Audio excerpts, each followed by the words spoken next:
اللهم صل على محمد وعلى آل محمد وعلى آل محمد كما صليت على إبراهيم وعلى آل إبراهيم وعلى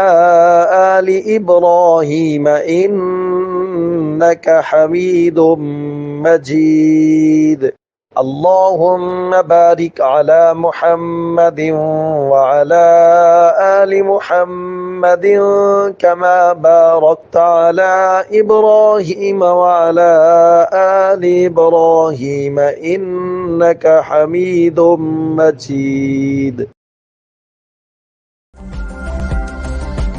ویو میڈیا پروڈکشن شادی بیاہ اور دیگر تقریبات کی پروفیشنل ریکارڈنگ کے لیے رابطہ کریں. Phone number 0346-211-8546.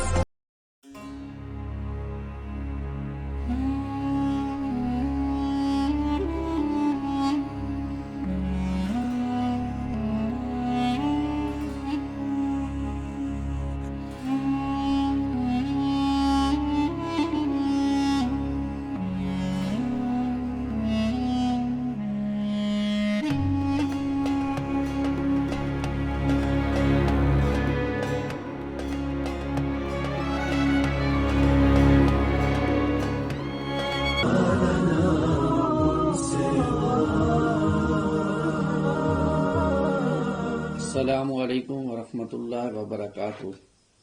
ناظرین، آج جو ہم حدیث پڑھیں گے اس کا عنوان ہے مفلس کون ہے. اللہم صلی علی محمد وعلی آل محمد کما صلیت علی ابراہیم وعلی آل ابراہیم انک حمید مجید. اللہم بارک علی محمد وعلی آل محمد کما بارکت علی ابراہیم وعلی آل ابراہیم انک حمید مجید. عن ابی ہریرہ ان رسول اللہ صلی اللہ علیہ وسلم قال اتدرون من المفلس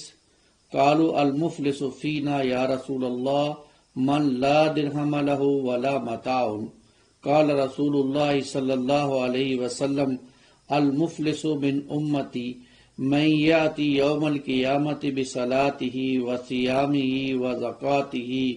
وَيَأْتِيَ قَدْ شَتَمَ هَذَا وَقَذَفَ هَذَا وَأَكَلَ مَالَ هَذَا وَسَفَكَ دَمَ هَذَا وَضَرَبَ هَذَا فَيُقْتَصِ هَذَا مِنْ حَسَنَتِهِ وَهَذَا مِنْ حَسَنَتِهِ فَإِنْ فَنِيَتْ حَسَنَتُهُ قَبْلَ أَنْ يُقْتَصَ مَا عَلَيْهِ مِنْ خَطَايَا أُخِذَ مِنْ خَطَائِهِمْ فَطُرِحَ عَلَيْهِ ثُمَّ طُرِحَ فِي النَّارِ. رواه الترمذی. رب اشرح لی صدری ویسر لی امری واحلل عقدۃ من لسانی یفقهوا قولی واجعل لی وزیرا من اہلی آمین یا رب العالمین. آج جس روایت کا ہم مطالعہ کرنے لگے ہیں یہ جامعہ ترمذی کی روایت ہے، اور اس کے اندر رسول اللہ صلی اللہ علیہ وسلم نے فرمایا کہ مفلس اور غریب کون ہے. بہت پیاری روایت ہے اس اعتبار سے کہ آج ہمارے جو معاملات ہیں خصوصاً معاشرت کے اعتبار سے اور ایک دوسرے کے ساتھ، اس میں ہم بہت پیچھے ہیں، اور بہت اہم رہنمائی ہے جو اس روایت سے ہمارے سامنے آتی ہے. سیدنا ابو ہریرہ رضی اللہ تعالیٰ عنہ فرماتے ہیں کہ رسول اللہ صلی اللہ علیہ وسلم نے فرمایا اے میرے صحابہ اتدرون من المفلس، تم بتا سکتے ہو کہ مفلس کون ہوتا ہے؟ تو صحابہ نے کہا قالوا المفلس فینا یا رسول اللہ صلی اللہ علیہ وسلم من لا درہم له ولا متاع. تو صحابہ نے عرض کی ہم میں مفلس وہ کہلاتا ہے جس کے پاس نہ روپیہ ہو نہ درہم ہو اور نہ ہی کوئی ساز و سامان ہو، یعنی فقیر ہو. جیسے ہم سے بھی کوئی پوچھے بھائی فقیر کون ہے، غریب کون ہے، تو ہم فوراً کہیں گے جی غریب وہ ہے جس کے پاس نہ پیسہ ہے نہ دولت ہے نہ گھر ہے نہ اور گاڑی ہے نہ بنگلہ ہے، وہ غریب انسان ہے. اسی طرح صحابہ نے بھی عرض کیا کہ یا رسول اللہ مفلس وہ کہلاتا ہے جس کے پاس نہ روپیہ ہو نہ پیسہ ہو اور نہ دنیا کا ساز و سامان ہو.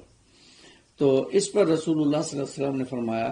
قال رسول اللہ صلی اللہ علیہ وسلم، رسول اللہ صلی اللہ علیہ وسلم نے فرمایا المفلس من امتی، میری امت کا مفلس وہ ہے من یأتی یوم القیامتی، جو قیامت کے دن اس حال میں آئے گا، بصلاتہ، اس کے پاس نمازیں ہوں گی اپنی، وصیامہ، اس کے پاس اپنے روزے ہوں گے، وزکاتہ، اس کے پاس اپنی زکوٰۃ ہوگی، یہ ساری چیزیں وہ لے کر آئے گا، یعنی اس کا بہت، اس کے بہت سے بڑی نمازیں پڑھی ہوں گی، بہت زکوٰۃ دی ہوگی، روزے بڑے احتیاط کے ساتھ رکھے ہوں گے، یہ سارے اعمال میں وہ بہت اعلیٰ قسم کی نیکیاں لے کر اللہ کے حضور قیامت میں پیش ہوگا۔ لیکن ہوگا کیا اس کے ساتھ کہ جب وہ یہ ساری چیزیں لے کر آئے گا تو اس کا معاملہ یہ ہوگا وَيَأْتِي قَدْ شَتَمَ هَذَا، لیکن اس کے ساتھ کسی کو اس نے گالی دی ہوگی، وَقَذَفَ هَذَا، کسی پر بہتان لگایا ہوگا، وَأَكَلَ مَالَ هَذَا، کسی کا مال ناجائز طریقے سے کھایا ہوگا، وَسَفَكَ دَمَ هَذَا، اور کسی کا خون بہایا ہوگا، وَضَرَبَ هَذَا، اور کسی کو ایذا پہنچائی ہوگی، یعنی اس کو مارا پیٹا ہوگا یا اسے تکلیف دی ہوگی، یہ سارے معاملات بھی اس کے ساتھ آئیں گے۔ یعنی اب دیکھیں دو چیزیں بتائی جا رہی ہیں، ایک تو یہ کہ وہ بہت نیک ہوگا، بہت ساری نیکیاں لے کر آئے گا، بہت سارے اچھے اعمال اس کے پاس ہوں گے، لیکن اس کے ساتھ ساتھ یہ ہوگا کہ کسی کا حق مارا ہوگا، کسی کو گالی دی ہوگی، کسی کی راستے میں کسی کو تکلیف دی ہوگی، اور کسی کی جو ہے وہ خون بہایا ہوگا، یہ معاملات بھی وہ لے کر آئے گا۔ فَيُقْتَصِّ هَذَا مِنْ حَسَنَاتِهِ وَهَذَا مِنْ حَسَنَاتِهِ، تو اللہ تعالیٰ کے ہاں ایک جب وہ مجمع لگے گا یا عدل کا میزان جب لگے گا، عدالت لگے گی، تو اس کی نیکیوں میں سے یہ حصہ کسی کو دے دیا جائے گا اور یہ حصہ کسی کو دے دیا جائے گا جن پر اس نے ظلم کیا ہوگا، یعنی کسی کا حق مارا ہے، کسی کا خون بہایا ہے، کسی کے ساتھ بدسلوکی کی ہے، تو اللہ تعالیٰ اس کی وہ جو نیکیاں ہوں گی، نماز کی، روزے کی، حج کی، وہ ان لوگوں کو دیتے جائیں گے، اور یہاں تک کہ اس کے پاس کوئی نیکی نہیں باقی بچے گی۔ لیکن ابھی دعوے دار باقی ہوں گے، ابھی وہ سارے کھڑے ہوں گے، وہ کہیں گے کہ ابھی ہمارا معاملہ رہتا ہے۔ تو اس پر رسول اللہ صلی اللہ علیہ وسلم نے فرمایا کہ جب دعوے دار ابھی باقی ہوں گے اور اس کے پاس نیکیاں ختم ہو جائیں گی، تو اللہ تعالیٰ یہ فرمائیں گے کہ اب ان کی برائیاں لے کر، ان کے گناہ لے کر اس کے اوپر ڈال دو اور اس کو گھسیٹ کر جہنم میں لے جاؤ، میری امت کا مفلس انسان یہ ہے میری امت کا مفلس۔ یہ وہ بات ہے جس کو آج مجھے اور آپ کو بھی سمجھنا ہے۔ آج ہمارے ہاں ایسے لوگ ہمیں مل جائیں گے جو تہجد گزار ہوں گے، جو اللہ والے ہوں گے، جو پہلی صف میں نماز پڑھتے ہوں گے، جو باقاعدہ نماز پڑھتے ہوں گے، جو زکوٰۃ باقاعدہ نکالتے ہوں گے، جو ہر سال حج کے لیے بھی جاتے ہوں گے، عمرے پہ عمرہ بھی کرتے ہوں گے، لیکن ان کے معاملات اتنے خراب ہوں گے کہ انسانوں کے ساتھ انہوں نے دھوکہ کیا ہوگا، انسانوں کے ساتھ انہوں نے ایسے معاملات کیے ہوں گے کہ جن معاملات کی بنیاد پر اللہ کے ہاں پکڑ ہو جاتی ہے۔ اس لیے علماء نے بات یہ بیان کی ہے کہ دیکھیں حقوق دو طرح کے ہیں، ایک ہیں حقوق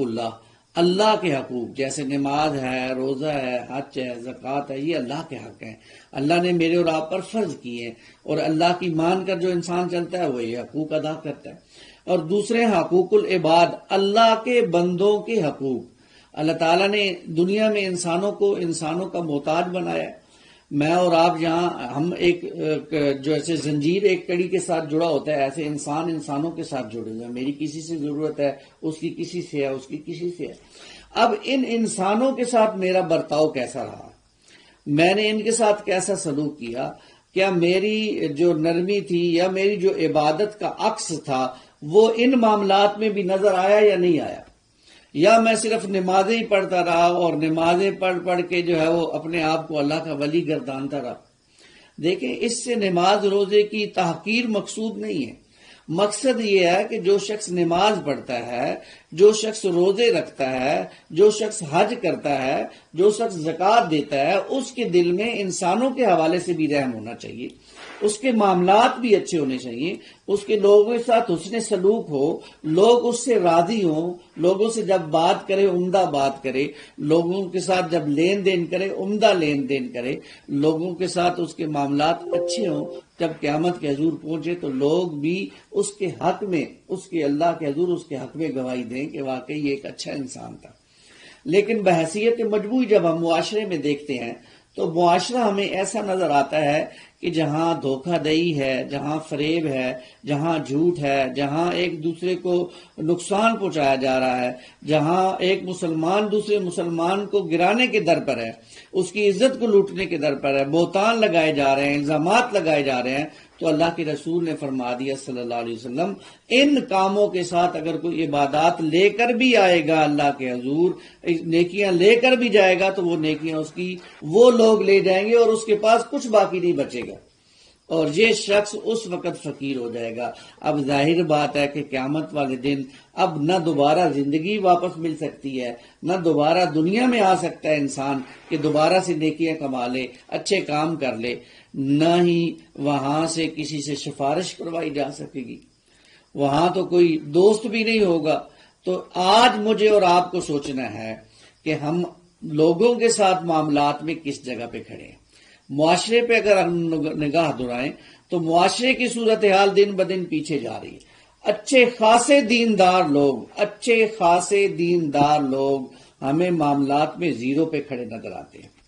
تو اللہ کے قرب کے ذریعہ صرف نماز روزہ نہیں ہے، اللہ کے قرب کا ذریعہ انسان ہے، اللہ کے قرب کے ذریعہ مخلوقات کے ساتھ اچھا برتاؤ ہے، اللہ کے قرب کا ذریعہ انسانوں میں سے انسانوں کے ساتھ بھلائیاں کرنا ہے۔ اللہ ہمیں ان چیزوں کی سمجھ عطا فرمائے اور ہم رسول اللہ صلی اللہ علیہ وسلم کے اس فرمان مبارک کو یاد رکھیں، تاکہ کل قیامت والے دن کہیں ہم بھی مفلس لوگوں میں شمار نہ ہو جائیں، اور اس کو سامنے رکھ کر ہم اپنے معاملات کو لوگوں کے ساتھ بہتر کرنے کی کوشش کریں۔ تاجر ہے تو وہ اپنے حوالے سے بہتری پیدا کرے، ایک جو ہے وکیل ہے تو اپنے حوالے سے بہتری پیدا کرے، امام مسجد ہے تو اپنے حوالے سے بہتری پیدا کرے، کوئی اور جس فیلڈ میں کوئی کام کر رہا ہے وہ اپنی اپنی فیلڈ میں معاملات میں بہتر سے بہتر کرنے کی کوشش کرے۔ اللہ مجھے اور آپ کو اس کی توفیق عطا فرمائے، آمین یا رب العالمین۔ اقول قولی ھذا استغفر اللہ لی